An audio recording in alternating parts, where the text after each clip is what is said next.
I'm John Strum, and this is Real Talk MS.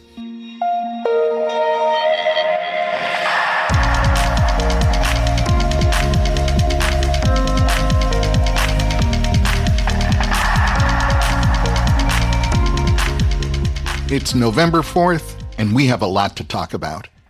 And this week, we're talking about vaccines and MS. Specifically, we're talking about vaccine guidance for people living with MS that's science-based and not opinion-driven. Right now, there's a lot of confusing information out there that may have you wondering about whether a flu shot or the COVID-19 vaccine or the RSV vaccine, the shingles vaccine, or even the MMR vaccine that protects you from getting the measles, whether getting any of these vaccines for yourself or your family is the right thing to do. Dr. Lisa Doggett joins me in this episode as we move past all the noise and hysteria and review the science-based vaccine recommendations for people living with MS. But before we get to my conversation with Dr. Doggett, there are a few other things that you should know about. Last week, the National MS Society hosted an historic meeting between MS patients, care partners, and the U.S. Food and Drug Administration. The Shaping Tomorrow Together externally led patient-focused drug development meeting provided an opportunity for people affected by MS to share their lived experience and to inform the FDA about the realities of living with MS, to share the biggest challenges they face, to pinpoint gaps in treatment, and to help shape the future of MS care. The testimonies that people shared were powerful and truly reflective of what it means to live with MS. Each person who spoke talked about loss of physical or cognitive function, loss of the ability to work, loss of their self-image of who they once were. And each person who spoke talked about the fear that comes from living with the uncertainty of MS. The meeting was a moving reminder of what's at stake when we talk about developing better treatments and finally ending MS. The meeting was live-streamed, and if you missed it, the video replay will be available shortly on the National MS Society's website. If you'd like to add your voice to this important initiative, there's still time for you to complete the Shaping Tomorrow Together online survey. The anonymous survey results will be shared with the FDA and will inform the Voice of the Patient report, which will be published in 2026. This report will be a valuable resource for researchers, pharmaceutical companies, government regulators, healthcare professionals, and others. So I hope you'll add your voice and share your lived experience by completing the Shaping Tomorrow Together survey, and you'll find that link in today's show notes. Drawing on data from just over 5,500 people living with MS in the UK, a research team at the University of Liverpool has published study results that highlight the impact of MS on quality of life. Using a standardized tool for measuring health-related quality of life, the study revealed that at every age, people with MS had significantly lower quality of life scores than the general population. For example, men between the ages of 30 and 34 who were living with MS had quality of life scores comparable to healthy men between the ages of 80 and 84. Progressive MS, cognitive difficulties, fatigue, bladder problems, and stigma were all strongly associated with worse quality of life outcomes. And less visible influences, including self-efficacy, which is having the confidence to complete tasks and produce the desired outcome, well, they also played a significant role in determining health-related quality of life. This is one of the largest studies of its kind ever conducted, and the results are noteworthy as they fill in important gaps in understanding the daily toll that living with MS can take. If you'd like to review the details of this study, you'll find a link in today's show notes. I want to remind you that on November 12th from 1 to 4 p.m. Eastern Time, the National MS Society is hosting the Black MS Experience Summit. Life for Black people affected by multiple sclerosis carries unique challenges and experiences. Inequities in the healthcare system and clinical disease differences have a very real impact on health outcomes. The Black MS Experience Summit is an opportunity to connect with others who understand these differences in how many Black people experience life with MS. This year, the Black MS Experience has taken place quarterly, and the upcoming event will focus on two important parts of living well with MS: social connections and financial planning. Participants will learn how to stay connected, reduce isolation, and feel more confident about their financial goals. If you'd like to learn more or register for the event, you'll find a link in today's show notes. In this week's episode, we've reflected on a meeting and talked about results from a study, both of which focused on quality of life. Because that's really what it's all about, right? When you're faced with living with a progressive condition for which there is no cure, how do you live your best life? I think the answer to that question begins with making smart choices. And that means protecting yourself and your family by being sure your vaccinations are up to date. In a moment, Dr. Lisa Doggett joins me with science-based vaccine guidance for people living with MS. This is a conversation I've really wanted to have because the subject couldn't be more timely or more important. Today, Dr. Lisa Doggett returns to the podcast to discuss vaccination guidance for people with MS. Dr. Doggett is a family and lifestyle medicine physician at the MS and Neuroimmunology Center at the Dell Medical School at the University of Texas at Austin. She's also the Senior Medical Director for Sagility. Dr. Doggett completed a vaccine science fellowship with the American Academy of Family Physicians in 2022.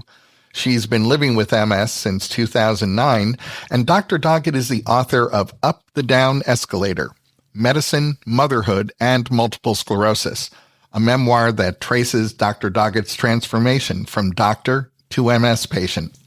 Welcome back to the podcast, Dr. Doggett. Thank you so much. It's great to be back. As I just mentioned, this is an important topic, so let's dive right in. What are the current vaccine guidelines for people living with MS? Well, thank you so much for the opportunity to talk about one of my favorite topics. Vaccines are a critical tool to prevent infectious diseases, and yet only about 1 in 5 adults is actually up to date with their immunizations. In recent years, there's been a lot of confusion and concern about vaccines. I get it. Everyone wants to make that right decision for their health, and sometimes it's hard to know what to believe. But I think many of us with MS feel especially vulnerable, and we don't want to do anything to make our situation worse, and that kind of adds to the confusion and just the challenges that we face. You're exactly right. Makes perfect sense. So please, go on. Yeah, so let's dig in. There are a lot of vaccines that are recommended for adults depending on your age and risk factors. Vaccines are not just for kids, and this is surprising to some of my patients. For those of us living with MS, staying up to date with vaccines is especially important because we need to do everything we can to prevent infections.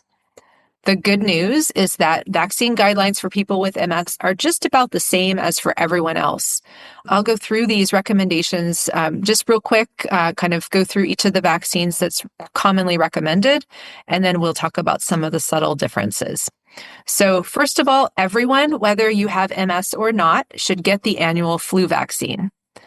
Everyone should get a tetanus shot at least every 10 years. Shingles vaccine and pneumococcal vaccine are recommended for all adults 50 and older. Hepatitis B vaccine, which is a 2 or 3 dose series usually, is now recommended for all adults under age 60. HPV vaccine, which is human papillomavirus, is recommended for both men and women up to age 26 and in some cases up to age 45. COVID vaccine usually is once or in some cases twice a year, and it's recommended as well for all adults. And finally, RSV, or respiratory syncytial virus vaccination, is a newer vaccine recommended for everyone over age 75. It's also recommended for adults 50 to 74 who have additional risk factors, and as well as for some pregnant women. There are a few different recommendations for people with MS that I think we might discuss in more detail, but I'll mention a few things here.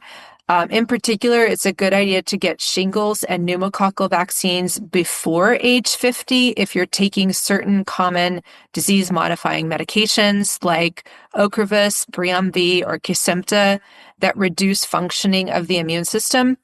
Experts also recommend avoiding live vaccines if you're on those medicines, but fortunately, most vaccines that we routinely give adults, including all of those I just mentioned, are not live vaccines and are safe for people with MS.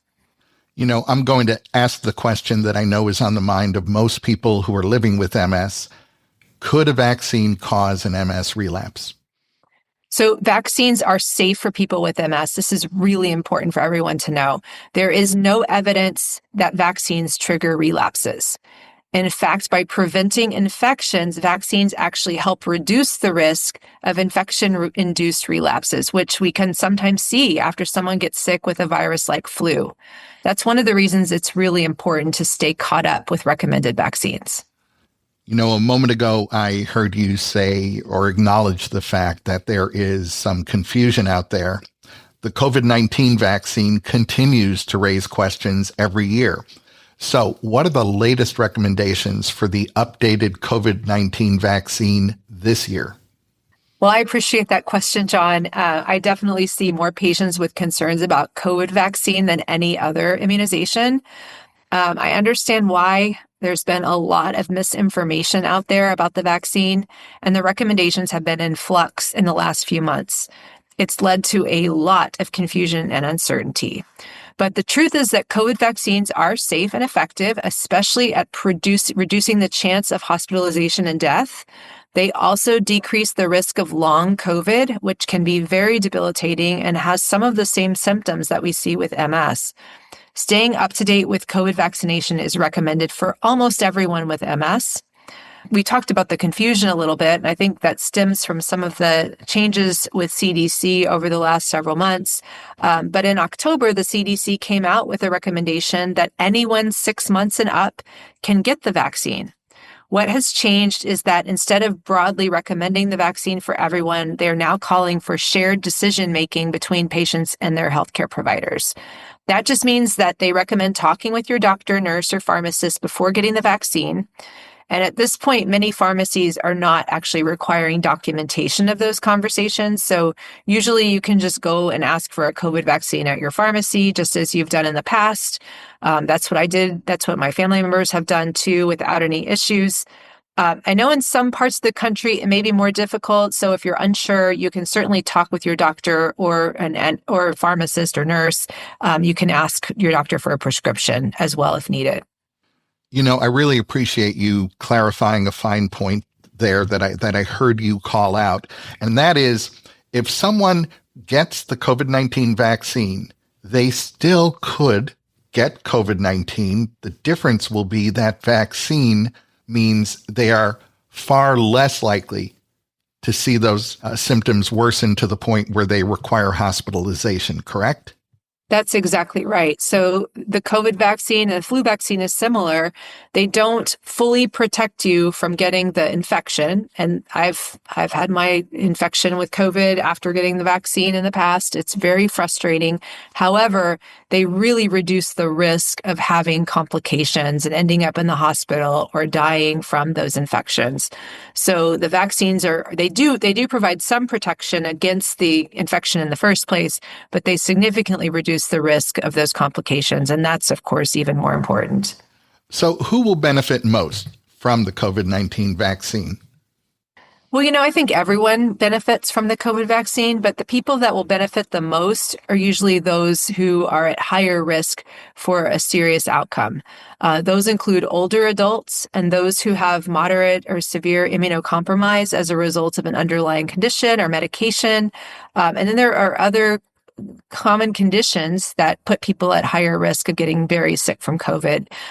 Those include children and adults who have limitations with self-care or activities of daily living, who are taking high-dose steroids or medications that suppress the immune system, including many common MS medications, people who live with obesity, who are current or former smokers, who have mobility limitations or use a wheelchair, people who have mental health conditions, certain mental health conditions, including depression, and people who are pregnant. Those are folks that definitely should strongly consider getting updated COVID vaccines. Is the COVID-19 vaccine covered by insurance? In most cases, the answer is yes. Private insurers and federal programs like Medicare and Medicaid are generally covering COVID vaccines as well as flu vaccine, tetanus, hepatitis B, other vaccines that are recommended specifically to people with MS at a younger age, like shingles vaccine and pneumococcal vaccines, are not always covered. So it's always a good idea to check with your insurance if you're not sure to confirm. I'm going to switch gears a little bit here because flu season is here. Should people living with MS get an annual flu shot? Yes, absolutely. With very rare exceptions, everyone 6 months and older should get the flu shot every year. This is certainly a ritual for my family in the fall. The best month to get vaccinated is often October or September, October. That's a good time to aim for. But it's not too late now if you haven't gotten your flu vaccine yet. Each year in the United States, influenza leads to approximately 120,000 to 710,000 hospitalizations and sometimes as many as 52,000 deaths. This is a very serious illness. These numbers certainly can vary by season and circulating strains. People with MS may be at higher risk of complications, especially if we're taking certain disease-modifying therapies. Flu shots do not and cannot cause flu infection, though sometimes they can cause side effects that mimic the flu. So even if you haven't routinely gotten the flu shot in the past, or you think, oh, I never get sick from flu. If you do have MS, I would urge you to reconsider and get the flu vaccine this year. You know, I heard you allude to this earlier, but it's a very important topic. So I want to drill down a little bit further. If someone is on a disease modifying therapy, timing their vaccinations can be important. So to make vaccines as effective as possible, what are the timing considerations with disease modifying therapies? This is one of the most complicated things about vaccines for people with MS, and I don't think it's really well understood by a lot of physicians, especially those that don't routinely care for people with MS. And it's really, really important to increase effectiveness, as you mentioned. So, timing around certain MS treatments is important. It's important to give your body the best chance to respond to the vaccines. The basic rule is that if you can possibly get caught up with vaccines before starting immunosuppressing MS medications, that's the best course of action because some of the drugs blunt the vaccine protection or make live vaccines unsafe. You want to try to get any live vaccines that might be needed, like the MMR, the measles, mumps, and rubella vaccine, at least 4 weeks before starting treatment. And then other vaccines should be given at least 2 weeks in advance of treatment. For people like me who are already on treatment, it's less clear exactly how to time vaccines to improve your body's response. This question comes up all the time with my patients, since many of them are using highly effective disease-modifying therapies like Ocrevus and Briumvi that are dosed every 6 months. Live vaccines like MMR should not be used at all during treatment with MS, with many of the MS medications. But for Ocrevus and Briumvi in particular, I usually recommend getting non-live vaccines like flu, tetanus, COVID, and shingles vaccine about 2 to 4 weeks before the next infusion. So that's kind of a short window, and it's important to be aware of that. There aren't super clear guidelines, though, so I suggest talking with your prescribing neurologist to see what they recommend. While we're talking about special considerations that people really need to make, is it safe to get vaccinated during pregnancy? Yes, in fact, it's especially important to get recommended vaccines during pregnancy.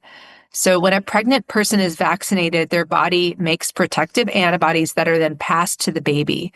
This gives the newborn short-term protection against infections during the first few months of life when they're most vulnerable and are too young to get those shots themselves.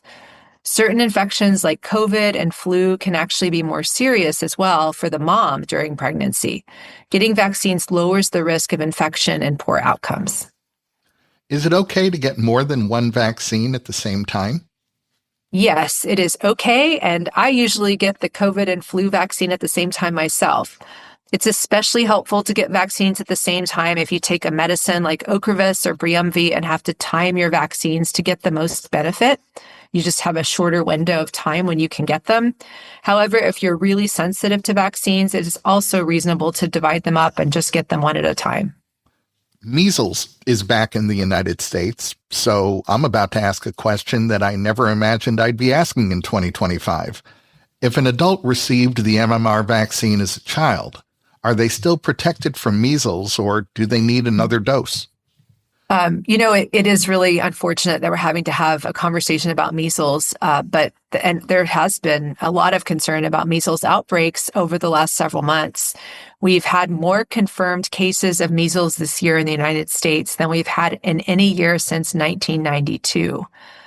Fortunately, most adults have received the full MMR vaccine series as children and don't need to get repeat immunizations as adults, or if they were born before 1957, when measles was so common that nearly everyone was exposed, they don't need to get another MMR vaccine. So most of us are in pretty good shape. But if you're concerned at all, you're really not sure if you were vaccinated appropriately as a child, it's a great idea to talk to your doctor, and you can consider even getting a blood test to check a measles titer. There is one notable exception to this comment that I made about how most people don't need an additional MMR vaccine. For people who have received stem cell transplants for MS or otherwise, it's often necessary to repeat all childhood immunizations. That's not just MMR, it's many, many other vaccines too. In this case, you really need to work closely with your doctor to develop a schedule and a plan to get revaccinated. Also of note, MMR is one of few common vaccines that is a live vaccine. So it's important to be aware of this and know that these live vaccines are not safe to give people with MS who are taking many of the common disease-modifying therapies. It's also important for people with MS to make sure members of their household are vaccinated against MMR, as well as other infectious diseases, to reduce their potential exposure. I know a lot of my listeners are very interested in stem cell therapy, and you mentioned that if you had gone through that, you may in fact need all of the childhood vaccinations repeated. I'm curious, is that because when your immune system, a quote unquote, a new immune system is reconstituted following stem cell therapy, the antibodies that developed due to those childhood vaccinations don't automatically reconstitute themselves? Yes, that's my understanding of the reason for needing to get revaccinated after a stem cell transplant. Are there other vaccine recommendations that might be especially important for someone living with MS? Yes. So pneumococcal vaccine, we've talked about a little bit, is particularly important to prevent infections against Streptococcus pneumoniae, a bacteria that can cause meningitis, pneumonia, sinus infections, and even bloodstream infections.